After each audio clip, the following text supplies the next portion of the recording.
Hi guys, this is Dr. Sanjay Tolani, and in today's video we will be talking about the two powerful closing strategies you can apply today to get more insurance sales. And hopefully by the end of this video, you will pick up some good ideas on what to do to increase your closing ratio.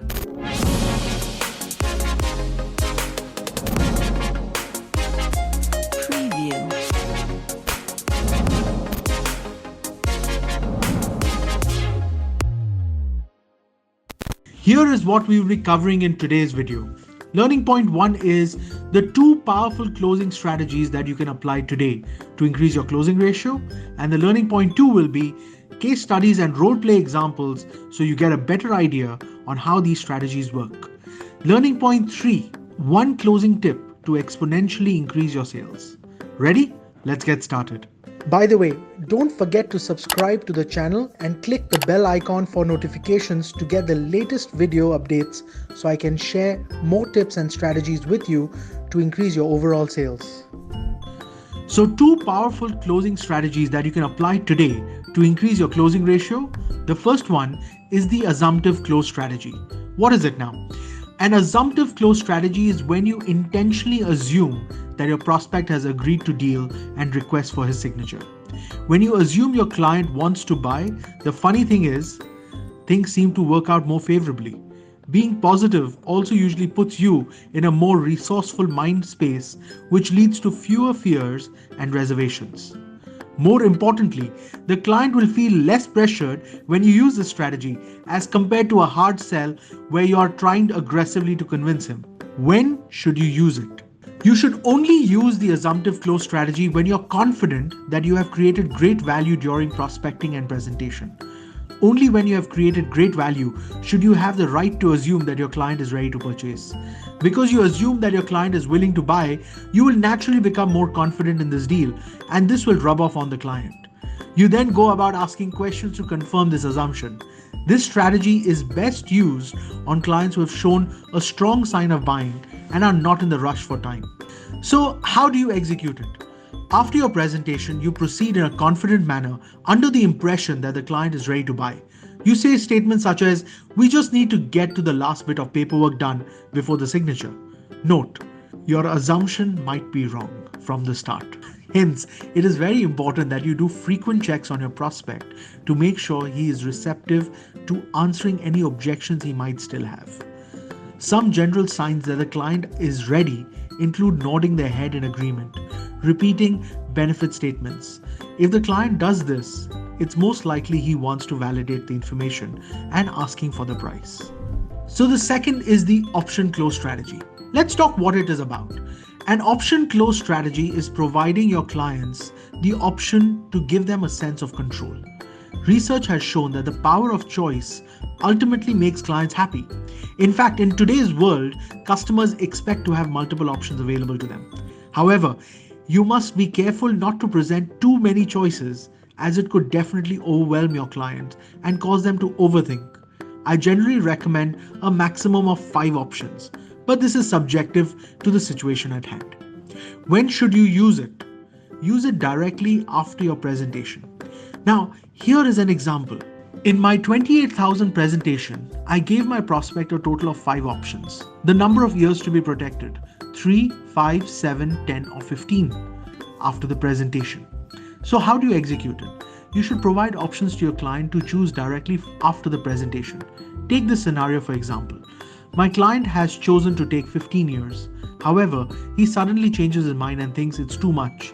Thus, he is now in a dilemma. Using the Option Close Strategy, I will proceed to say, "Mr. Client, which one would you prefer, 7 or 10? With the options given, the client is now able to make a more logical decision based on the options given to him. You might be asking, why give the client options to choose from? You see, if I were not to give the client the option, he would be choosing either a yes or a no. That's just how the human mind works. Let's say the client cannot make a decision between the options. This does not mean your options are not logical. It simply means that you have not yet built enough trust to get them to make a decision. So the Option Close Strategy will not be successful. Remember, it is important to always build trust and confidence between the client and yourself. This will smoothen the process and help you attain a higher closing ratio. Now, as we run through the two closing strategies, let's move to the next learning point where I show you some case studies and role play examples on how to apply these strategies in a sales conversation so you get a better idea on how they work. Ready? Let's get into it. Quick update. If you want to know how you can create your own financial concepts so that you can better help your clients understand why they need to buy insurance, click on the link below to find out more. Now, let's get back to learning. The second most common strategy that is used is what we call the option close. I give you option A, option B. Right? So, one of the simple strategies for that is, how many years would you like me to protect you? 7 or 10? Option A, option B. It's called the optional strategy. Or when I'm doing retirement planning and I say, I believe you should have $10,000 per month as guaranteed income. What would you prefer, $5,000 or $10,000? Right? My presentation was what? $10,000 per month, am I correct? That every month you get $10,000. Now, what is the second option? The second option should be slightly lower than the first option. 5,000 or 10,000? 5,000 or 10,000? Do you understand? That's what we call the optional close. So this strategy works something like this.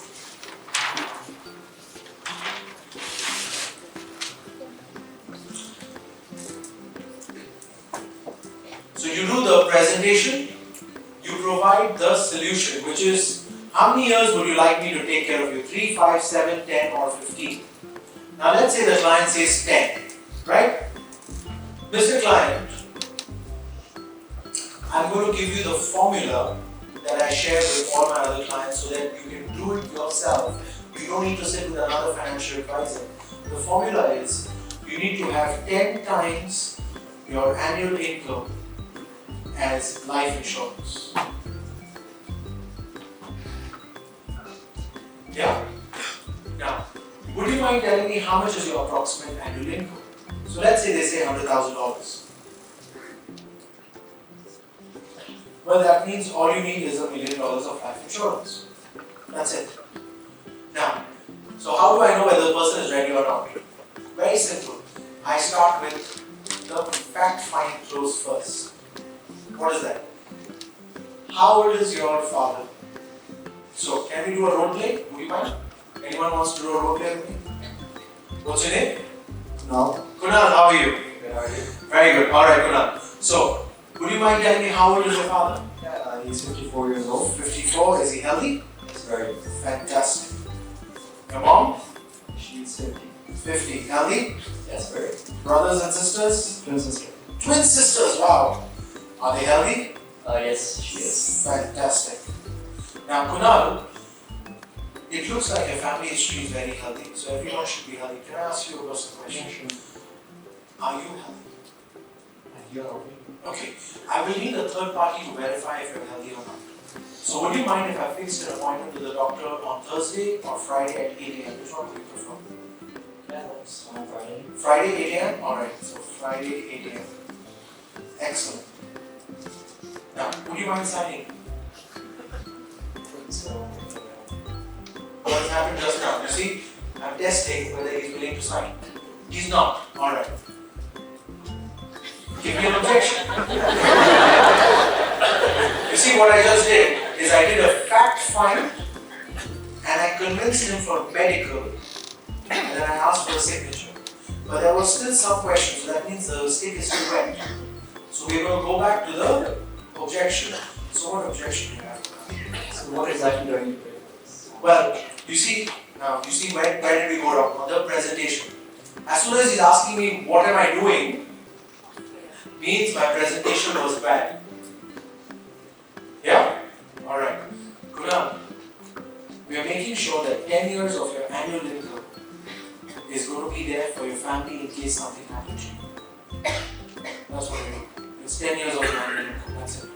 I don't think my parents would need it. Alright, actually, I don't think you need life insurance because you're single, am I correct? So what you should buy is income protection due to illness.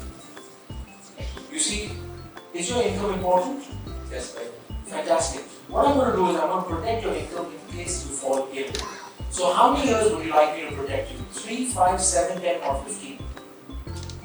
Well, I think I'm making enough to protect myself. Fantastic. So you're making enough to protect yourself. However, if you're unable to protect yourself, then how many years would you like me to protect you? 3, 5, 7, 10 or 15? Let's just say 7 years of protection. 7 years. Okay. Now let me teach you psychology 101. When a client cannot make a decision, the human mind automatically chooses the middle number.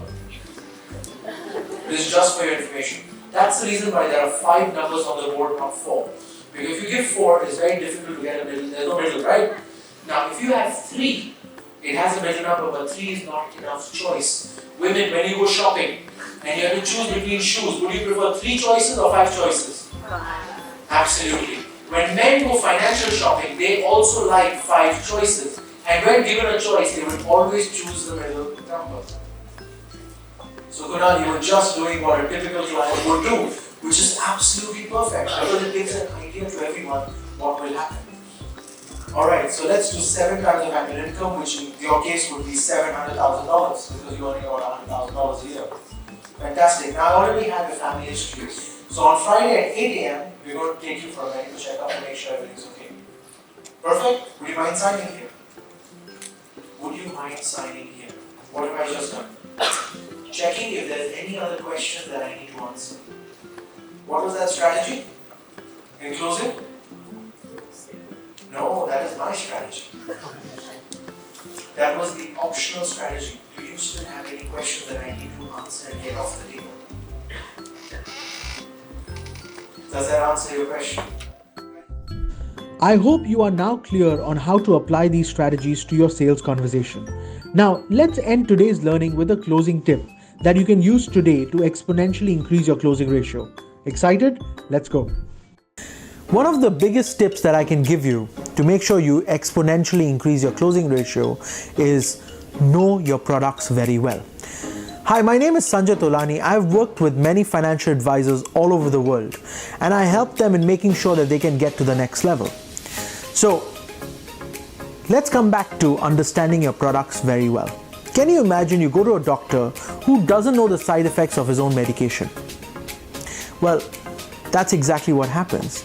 If you are not familiar with your product and a client asks you a technical question which has caught you off guard, that just tells you that you're unprofessional when you went to a client. So make sure you know your product so well. One of the guarantees that I give to my clients is, Mr. Client, I guarantee that if you ask any question about my product today, I will answer it right now. How many of us can give that guarantee? If you can't give that guarantee, I would recommend you spend more time with your training department to learn your products in and out.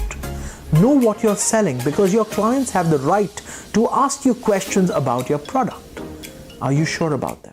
So far, we have covered 2 closing strategies, and I strongly encourage you to test them out to know if they work for you and your target audience. If you like this video, don't forget to subscribe to my YouTube channel and leave a comment in the comment section below telling me I love this video. So my team and I are motivated to produce more such awesome content for you. This is Dr. Sanjay Tolani. Together, let's make financial planning easier and happier for everyone.